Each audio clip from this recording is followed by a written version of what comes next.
Topic heating effect of current.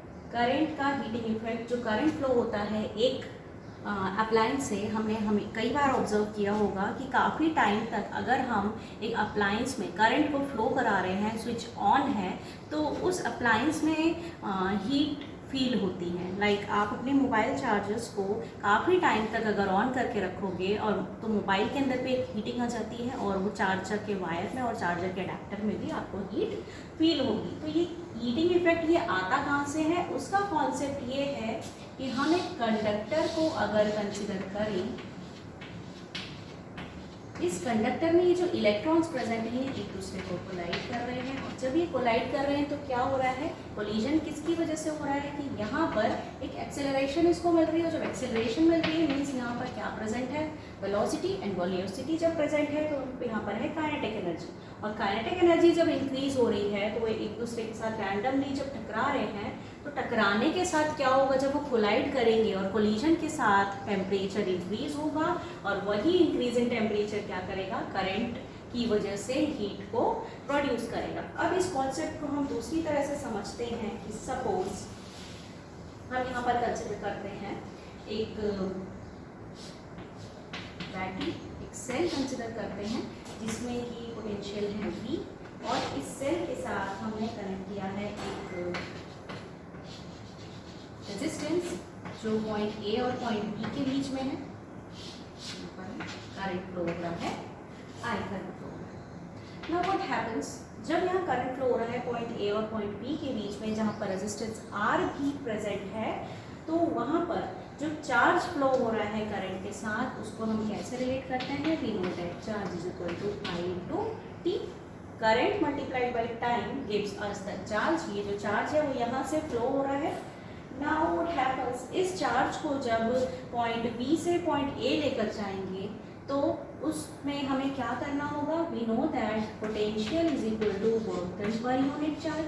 एक charge को point A से पॉइंट B तक जब लेकर जाएंगे तो हमें काम करना पड़ेगा। That work done is equal to हम क्या कैलकुलेट कर लेंगे? VQ। Fine, now this is VQ। Now what happens, हम यहाँ पर वैल्यू सब्स्टिट्यूट करेंगे Q की as IT, so it becomes VIT। This is W work done। Work done is equal to VIT। इससे it is the basic formula for work done। और जब ये work done हो रहा है तो यही work done किस में कन्वर्ट हो जाता है? हीट में। तो this work done is equal to heat। अब हम इसको क्या करेंगे? थोड़ा सा रिफाइन करेंगे। We know that V is equal to IR। यहाँ पर जो V की वैल्यू IR सब्सटीट्यूट करेंगे, IR इसके साथ already I and T present है, तो this heat becomes I square RT। This is the basic formula for heating effect of current. Current जितना ज़्यादा इंक्रीज होगा, हीट उतनी ही ज़्यादा इंक्रीज होगी, बिकॉज करंट का स्क्वायर टाइम्स हीट इंक्रीज हो रही है, और जितने टाइम के लिए इंक्रीज होगी करंट फ्लो होगा, उतने ही टाइम के अकॉर्डिंग प्रोपोर्शनल है हमारे पास हीट। तो हीट की SI यूनिट होती है, SI unit of heat is joule. Why it is joule? Since joule is the SI unit of work, तो इस जो हीट को भी हमने जो प्रोड्यूस किया है ये भी एक वर्क डन है, तो इसीलिए हीट को हम मेंशन करेंगे in the terms of SI units of work. Now इस हमारे पास हीट के दो रिलेशंस आए हैं। First is VIT, also heat is equal to I square RT। एक फॉर्मूला और एग्जिस्ट करता है, यहाँ पर हम देख रहे हैं इस फॉर्मूले में पोटेंशियल और करंट प्रेजेंट है, इस फॉर्मूले में I एंड R प्रेजेंट है। अब हम क्या करेंगे? V और R को भी पुट करेंगे, तो हम क्या करेंगे? यहाँ पर I की जगह V अपॉन R इसको लिख सकते हैं इस तरह से। तो करंट जहाँ प्रेजेंट है वहाँ पर V और R की करंट की वैल्यू सब्सटीट्यूट कर देंगे। Current is equal to V upon R, T हमारे पास ऑलरेडी प्रेजेंट है, तो H is equal to V square upon R multiplied by T। So these are the equations for heat in an electric circuit। Now after heat we'll study the concept of power। Power का मतलब होता है किसी काम को करने की ability. तो किसी काम को करने की एबिलिटी कब होगी? जब हम एक गिवन टाइम में ज़्यादा काम कर लेंगे, इसको हम बोलेंगे कि पावर ज़्यादा है। एक गिवन टाइम को जब काम करने में हमें कम टाइम लग रहा है तो हम क्या बोलेंगे कि पावर ज़्यादा है ना। तो कॉन्सेप्ट को समझते हैं। पावर का मतलब होता है work done per unit time.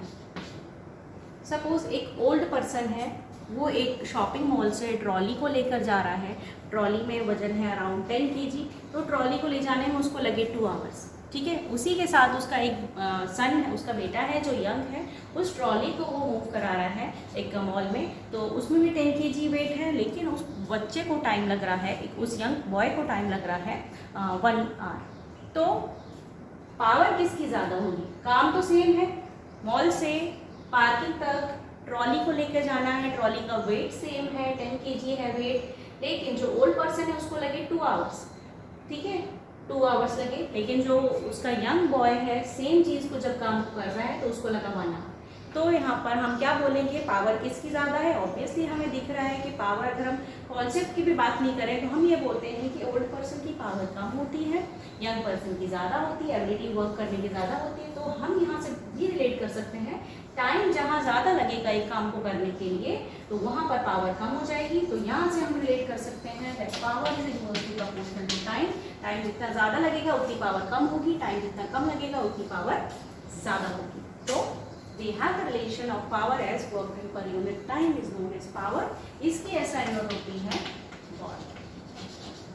James Watt के ऑनर में ये हमने असाइनमेंट रखी थी वॉट, ठीक है। तो वॉट को हम किस तरह से रिलेट करके लाए थे? जूल पर सेकेंड को हम what. Now what is energy? Energy मतलब क्या होता है? एनर्जी मतलब होता है वर्क। तो अगर हम एनर्जी को भी यहाँ से कोरिलेट कर लें तो एनर्जी हम लिख सकते हैं work done is equal to power into time. Power क्या होता है? पावर को हम यहाँ पर इस कॉन्सेप्ट में पावर को हम कैसे ला सकते थे? जो हमने यहाँ पर वर्क डन किया था, जो हमने हीट कैलकुलेट की थी, तो वहाँ पर वर्क क्या आया था? VIT, ठीक है। तो उसी को जब हम पावर में यहाँ पे सब्स्टिट्यूट करते हैं, work done per unit time, work done is VIT and this is time, so power comes out to be VI। ये है पावर का फॉर्मूला। और वर्क डन का फॉर्मूला क्या होगा? Work done is equal to PT। P को again substitute करो, VIT। तो ये अगेन क्या बन गया? जो हमने हीट का फॉर्मूला पढ़ा था ये वही चीज़ बन गई। तो ये सारी चीज़ें कोरिलेटेड है। तो power is equal to VI, और ओम्स लॉ से अलग अलग वैल्यू सब्स्टिट्यूट करके हम पावर की वैल्यूज भी कैलकुलेट कर सकते हैं। It is equal to VI, it is equal to P square upon R, and it is also equal to I square R। So these are the formula for power। Numerical में easily आप calculate कर सकते हो।